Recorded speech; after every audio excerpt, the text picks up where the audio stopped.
Hello बच्चों, नैतिक शिक्षा की आज की क्लास में आपका स्वागत है। आज हम लोग आपकी नैतिक शिक्षा कक्षा 6 की नैतिक शिक्षा का पाठ 5 आर्य समाज के नियम हम पढ़ेंगे। और आर्य समाज के हमने पढ़े थे कुल 10 नियम होते हैं। पहले 2 नियमों को हम विस्तार से इस पाठ में पढ़ेंगे। देखिए बेटा, आर्य समाज जो है वो किसी एक आर्य समाजियों को जो मान रहा है उसी के लिए नहीं है। इसके नियम कायदे जो है वो समस्त मनुष्य जाति के लिए हैं, सारी मनुष्य जाति के लिए हैं।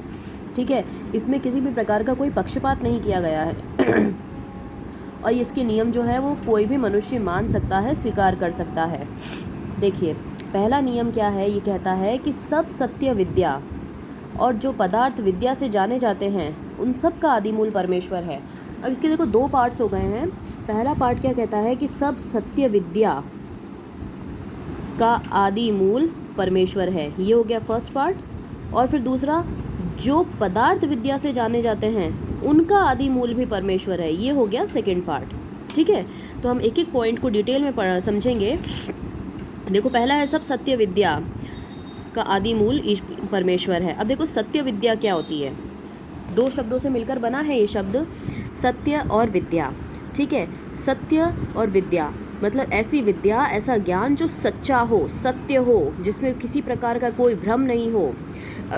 आर्य समाज का पहला नियम कहता है कि वेदों में जो कुछ भी कहा गया है, हमने पढ़ा है 4 वेद हैं हमारे, सामवेद, अथर्ववेद, है ना, यजुर्वेद।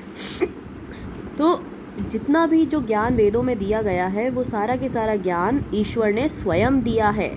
और इसीलिए वेदों में जो कुछ भी उपदेश दिया है, जो कुछ भी लिखा हुआ है, वह किसी भी प्रकार से गलत नहीं है, वह ज्ञान झूठा नहीं है और उसमें समस्त मनुष्य जाति के कल्याण की बातें कही गई है।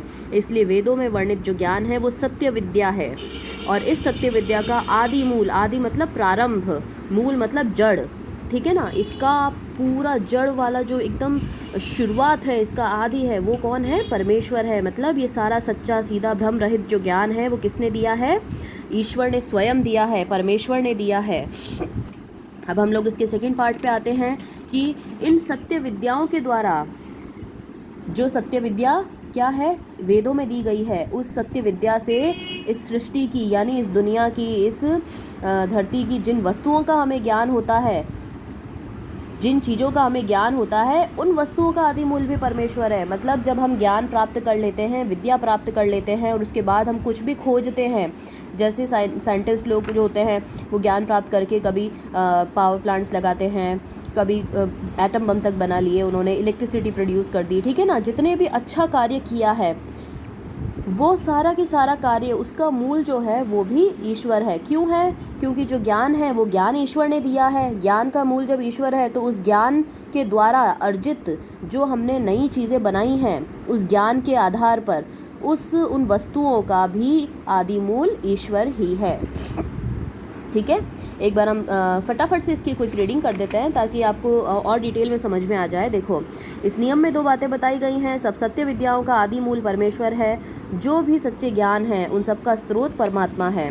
उसी ने सृष्टि के आरंभ में समस्त मानव जाति के लिए वेदों का ज्ञान दिया। वेदों में सत्य ज्ञान है। जिस प्रकार पिता अपनी संतान को सभी हितकर बातें बतलाता है, इसी प्रकार परमेश्वर ने वेदों में ऐसे उपदेश दिए हैं जिन पर चलते हुए संसार के लोगों का कल्याण होता है।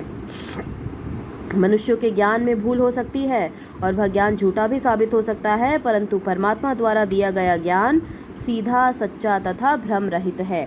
ये हमारे पहले नियम का पहला पार्ट हो गया। दूसरा पार्ट देखिए, इस ज्ञान के द्वारा जो वस्तुएं हमें पता चली हैं, जिन वस्तुओं का हमें ज्ञान हुआ है, वे सारी वस्तुओं का आदि मूल भी ईश्वर ही है। मनुष्य विज्ञान के बल पर अनेक खोजें कर रहा है। इन खोजों के द्वारा उसने विद्युत शक्ति, अणु शक्ति, वाष्प शक्ति, वाष्प मतलब स्टीम, अणु मतलब एटमिक, है ना, विद्युत मतलब इलेक्ट्रिसिटी, रेडियम आदि के पदार्थों का पता लगाया। इनका भी आदि मूल परमेश्वर है। मनुष्य ने अनंत ब्रह्मांड में अनेक सूर्यों तथा अनेक ग्रहों का पता लगाया है। इन सब का निर्माण करने वाला भी परमात्मा ही है। यहाँ पर हमारे आर्य समाज का पहला नियम पूर्ण होता है।